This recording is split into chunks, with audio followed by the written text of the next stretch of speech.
Now we shall begin. You should answer the questions as you listen because you will not hear the recording a second time.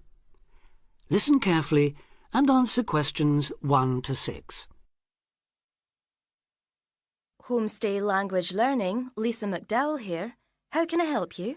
Hello, my name's Dan, Hello, Dan. and I'm going to be living with a family in Edinburgh for 3 months, so I'd like some advice on what to bring with me. I'm flying in via Singapore on the 15th. Right.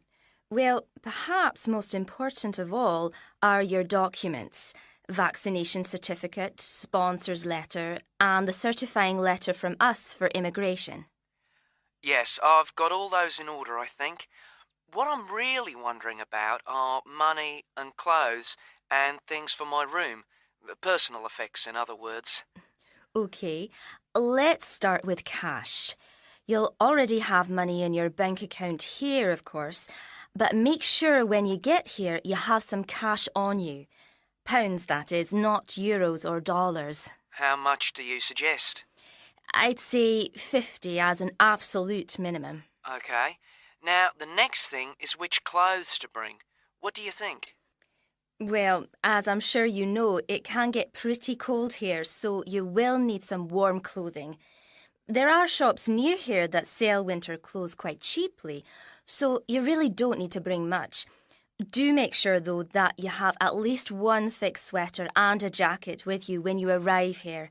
The temperature's likely to be a lot lower than in Singapore. Thanks for the warning. Now, something else I'm not sure about is whether to bring my computer. It's a laptop, so it won't take up much room.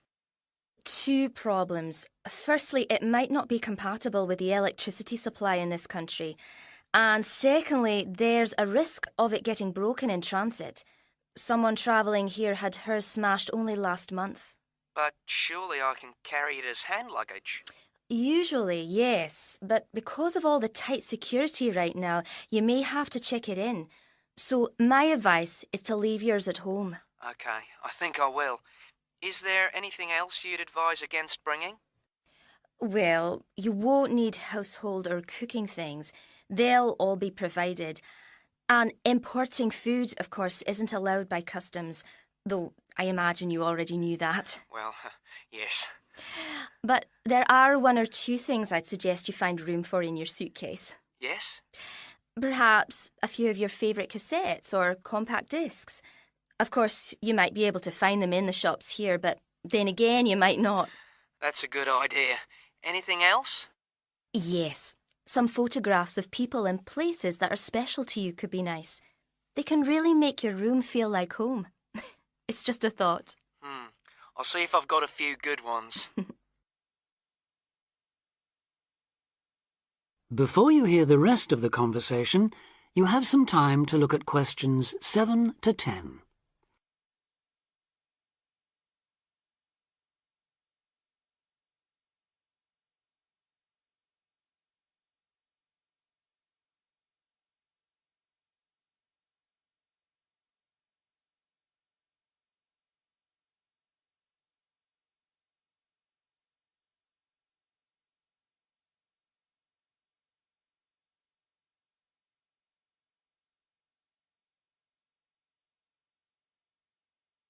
Now listen and answer questions 7 to 10. Just a few points about packing. Make sure all your cases are clearly labelled, in English, with your host family's name and address. Just in case they go missing on the way. It has been known to happen. What name do I write, by the way? It's Wark. Lewis and Amy Wark. So that's W-A-L-K? It's actually W-A-R-K. But we'll be posting full details to you later this week. Right, fine. And I'd better put some essentials in my hand luggage, enough for a night or two in case, as you say, anything happens to my main cases. Yes, I'd recommend a change of t-shirt and socks and so on, plus any medication you may need, and a toothbrush, of course. And my tights. Your tights? Yes, for the flight. Wearing them helps prevent deep vein thrombosis when you're flying long distances, not getting any exercise. Oh, yes, I've heard about that. Now, talking about exercise, there's one last thing. When you've packed your baggage, check you can carry it, all of it, at least 500 metres without any help. You may have to do that. Okay. Well, thanks for all your help. You've cleared up a lot of points. Oh, you're welcome. Have a safe journey, and we'll look forward to seeing you next month. Bye. Bye.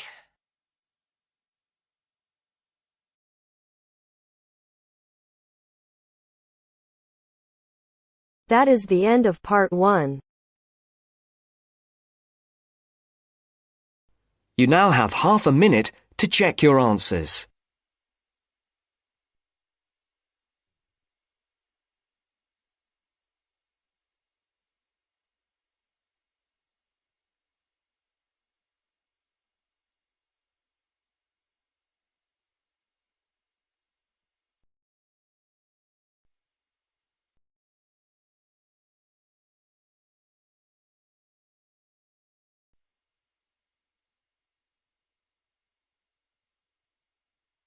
Now turns to part 2.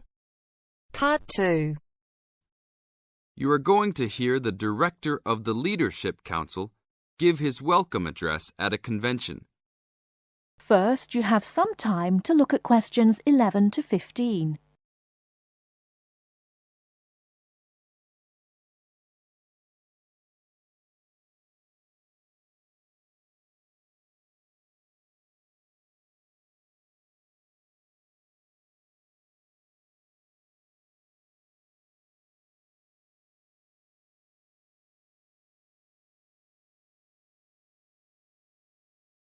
Now, listen carefully and answer questions 11 to 15.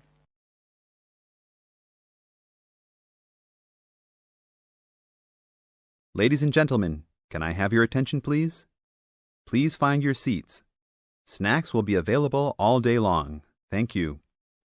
Allow me to first introduce myself. I am Joe Steinke, Director of the Leadership Council. On behalf of the Organizing Committee for the 8th Annual Leadership Conference, I welcome you all to San Dimas, California, for a special session on postmodern solutions. We have people attending from as far away as Toronto, New York, and even the Bahamas. Frankly, I wish we had gone to you there. But we're very glad you're all here. Let me say further that this will be our largest conference yet. Registrations have far surpassed our expectations.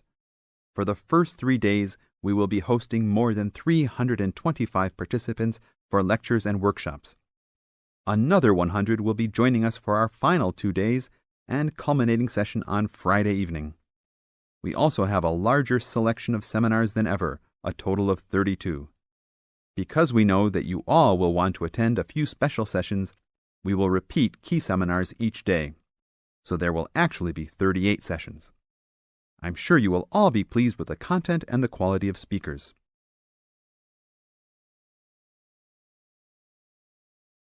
Before you hear the rest of the talk, you have some time to look at questions 16 to 20.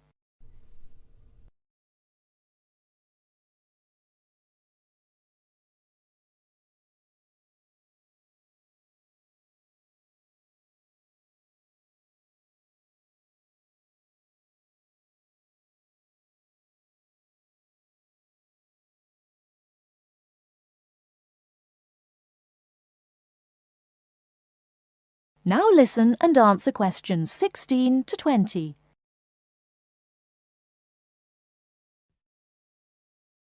Now, for those who have opted not to take part in our bag lunches, there are a number of places nearby that we can recommend. We are located here in the Convention Center just across the street from the Harford Shopping Mall, and the place we most recommend is Vital's, which is just west across Queen Street on the opposite corner. Please be careful crossing both streets, however, as we don't want to lose any participants.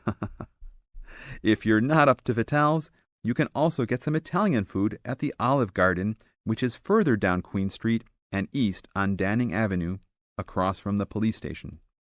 They have a great minestrone soup and excellent breadsticks. all you can eat.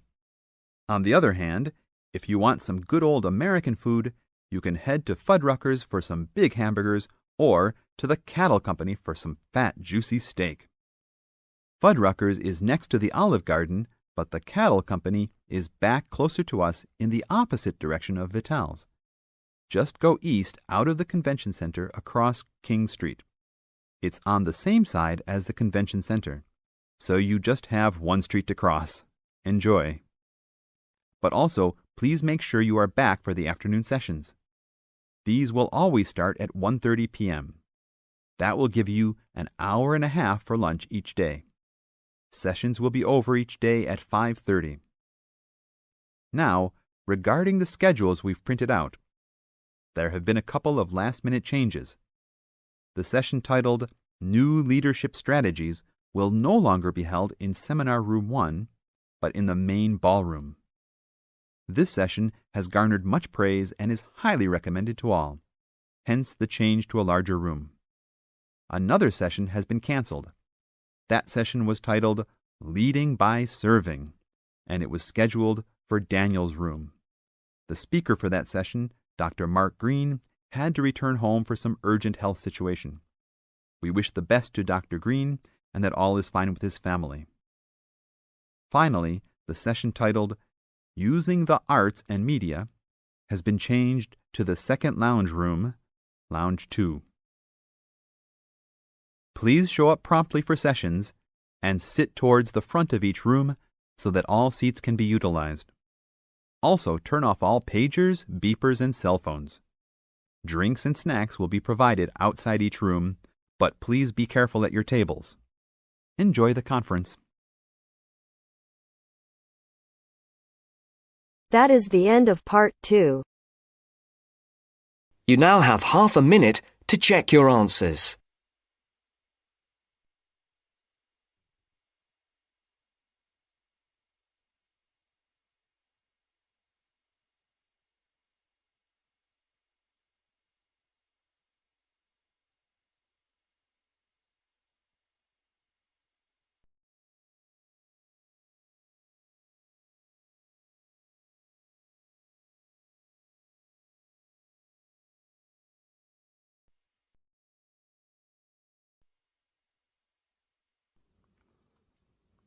Now turn to Section 3. Section 3.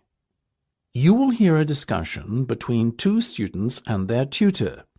First, you have some time to look at questions 21 to 25.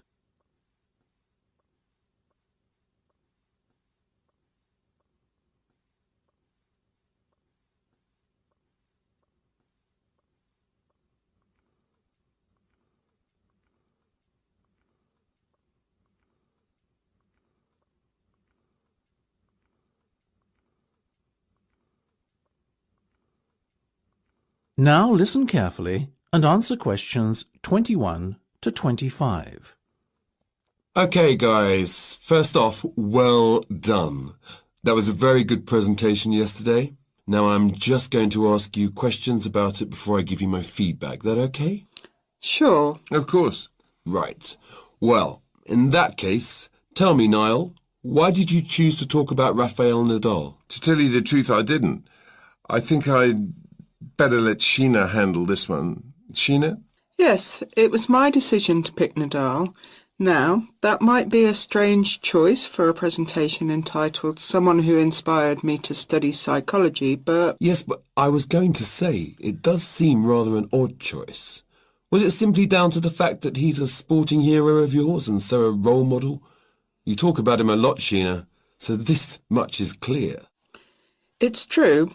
Nadal is someone I look up to, but my reasons for choosing him were totally professional. You see, I doubt perhaps in the history of tennis that there was ever a better match player than him, and that got me thinking, what is the secret to his success? How does he control his nerves so splendidly? The more we started to look into his background, the more I realised Sheena was right. Nadal was a perfect candidate for this study.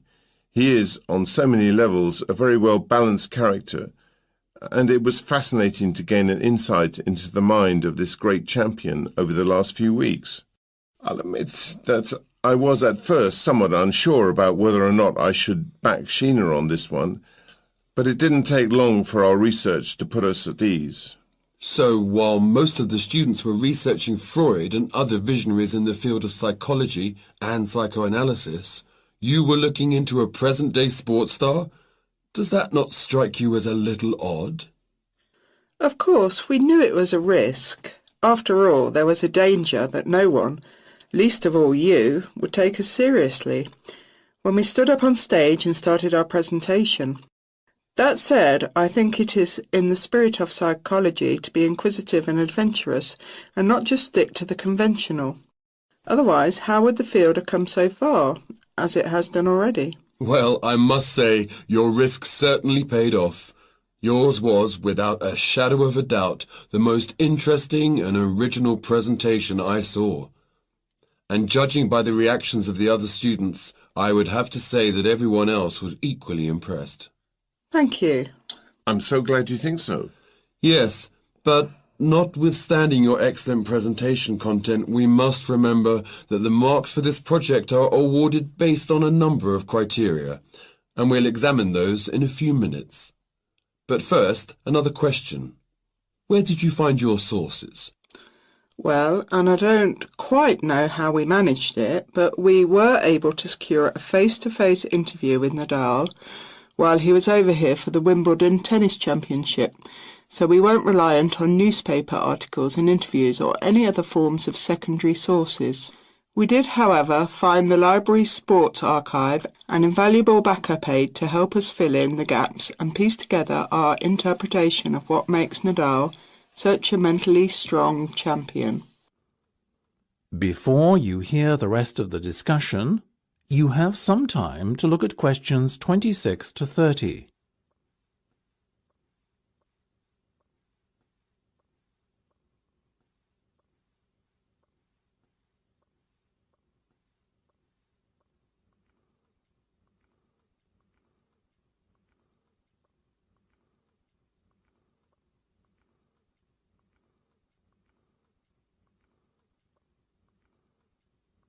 Now listen and answer questions 26 to 30. Okay, well, as I said, congratulations again for your excellent work. Now it's time for my feedback. The first area where marks were awarded is in your use of equipment. I felt that had you not been a little too reliant on the overhead projector, and had you, for example, used the interactive whiteboard and audio equipment a little more effectively, you would have received top marks in this section. As things stand, though, your use of equipment was still very satisfactory. It's just a shame as it was an opportunity missed to score full points. The next area I was asked to assess is content. As you might have guessed, I simply can't fault you on that. Highly original work, so well done. As for your timing, I felt that the two of you were a little too over-rehearsed, so the presentation felt, at times, a little robotic. That said, again, it was very satisfactory, and you would get full points for effort. Sadly, though, there is such a thing as trying too hard, and that cost you top marks here, I'm afraid. Oh, I see. Right. What was particularly impressive, though, was the thick handout you'd prepared for everyone. I took it home to read through it afterwards, and it was very well written. But not alone that, it also enhanced my experience of the presentation itself on the day, as I was able to refer to the handout for further information on what was being discussed and to answer any questions I had. Very nice. As for your level of interaction, well, you had so much that you were intent on packing into your 20-minute time slot that sadly you run out of time at the end, which left no room whatsoever for interaction and no one had the chance to ask you any questions. You've probably guessed, therefore, that you did worse than average in this department, and unfortunately, your score will have to reflect this. Oh my goodness, everything sounded so positive at the start. That is a big disappointment. We worked so hard. Now, don't be so quick to get deflated. Remember, your presentation skills only count for 15% of the project grade. Your score in this assessment, even if it were terrible, would still not be enough to prevent you from getting top marks overall. It's very hard to score well in the presentation assessment anyway, so believe me, you both did reasonably well. Thank you. I wish I felt like that. Yes, your feedback was very constructive. We're just a little disappointed with ourselves. Why? That's the end of section 3. You have half a minute to check your answers.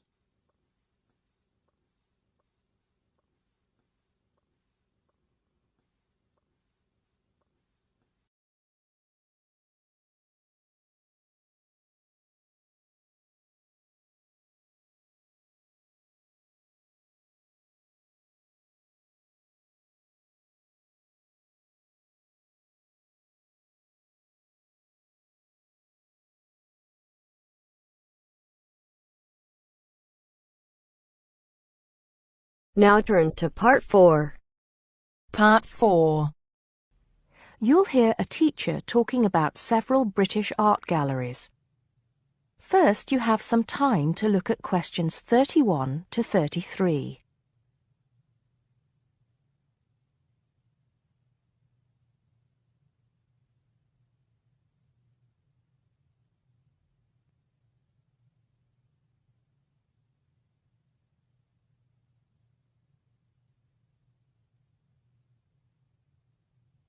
Now listen carefully and answer questions 31 to 33. Good afternoon. Welcome to the first class of V100 Art and History. The objectives of the course, as you will have seen if you've taken a look at the syllabus, include familiarizing yourselves with the vocabulary and language of art, learning about the basic elements of art and design, and finally, discussing historical periods as they pertain to art. The course will also give you the opportunity to visit some of the many galleries and museums that Britain has to offer. So, having said that, I'd like to spend the rest of today's class talking about 4 of the more important galleries that we will be visiting in the coming year.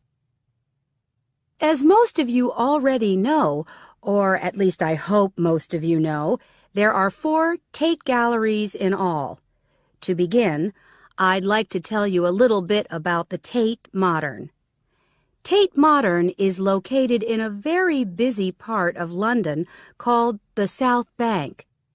It's close to 2 world-renowned tourist attractions, St. Paul's Cathedral and Shakespeare's Globe Theatre. Now, interestingly enough, Tate Modern is housed in what was a power station, built in several stages between 1947 and 1963. It was closed down in 1981 and reopened as a gallery in the year 2000. Tate Modern consists of 5 levels, with the Tate collection being shown on the 3rd and 5th levels. On level 2, the works of contemporary artists are exhibited, while level 4 is used for holding large temporary exhibitions. Since this museum opened, it has become a popular spot for both Londoners and tourists alike. And believe it or not, it doesn't cost anything to get in to see the collection displays. Before you hear the rest of the talk, you have some time to look at questions 34 to 40.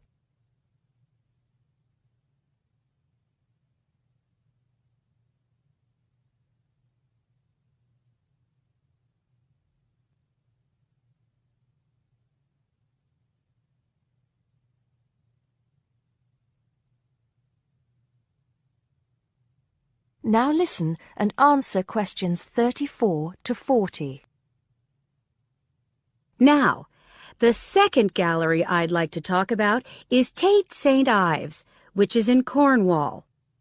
It was built on the site of a gasworks, and it overlooks Porthmeor Beach. Tate St. Ives is housed in a 3-story building that was designed by the architects Evans and Shalluf. It was established in 1993, 7 years before Tate Modern was opened, and the gallery exhibits the works of modern British artists, including members of the St. Ives School, a group of artists living and working in the area from the 30s onwards. In later lectures, we'll be looking at the work of some of the artists who belong to that group and the ways in which they influenced each other.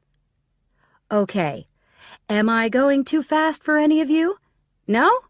Good. Next, I want to talk about Tate Britain, which is a gorgeous gallery situated right in the heart of Westminster. Tate Britain was the first of the 4 Tate galleries to open, and it was established in 1897. It was built on the site of an old prison, and when it first opened its doors, it was called the National Gallery of British Art.